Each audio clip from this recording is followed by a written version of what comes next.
उत्तर प्रदेश के मुख्यमंत्री योगी आदित्यनाथ ने कहा कि अभी रामनवमी का आयोजन संपन्न हुआ है। भाजपा शासित सभी राज्यों में रामनवमी के उत्सव और शोभा यात्राएं सकुशल संपन्न हुई, लेकिन पश्चिम बंगाल की टीएमसी की सरकार के कारण वहां रामनवमी की शोभा यात्राओं पर हमले हुए हैं। यानी सनातन आस्था को आहत करने की किस हद तक की कष्टाएं हो रही हैं, यह एक बार फिर से वहां देखने को मिला है। हमें नहीं भूलना चाहिए कि सुशासन की पहली शर्त कानून का शासन है और मोदी जी के नेतृत्व में भाजपा ने देश में और भाजपा की राज्य सरकारों ने भी सुरक्षा का बेहतर माहौल देने का काम किया है।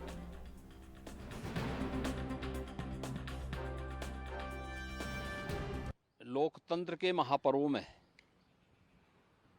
कल उत्तर प्रदेश की 8 सहित देश के 21 राज्यों की 102 लोकसभा सीटों पर चुनाव संपन्न हुए हैं।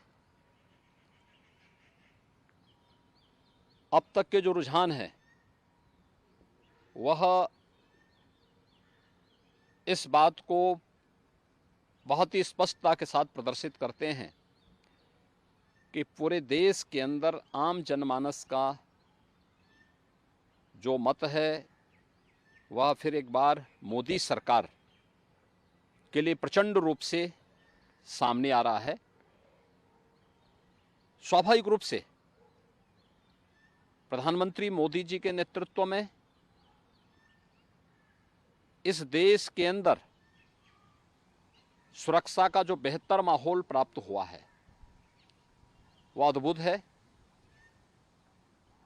अभिनंदनीय भी है। न केवल देश के अंदर बल्कि आधी आबादी तो पूरी तरह मोदी जी के सुरक्षा के इस मॉडल को अंगीकार कर रही है और उसी का परिणाम है कि प्रधानमंत्री मोदी जी के नेतृत्व में देश के अंदर जहां एक सुरक्षित माहौल के साथ साथ सुशासन का एक मॉडल दुनिया के सामने भारत ने दिया है, वहीं भारतीय जनता पार्टी शासित राज्यों ने भी मोदी जी के नेतृत्व में उनके मार्गदर्शन में सुरक्षा का एक बेहतर मॉडल देने का कार्य किया है।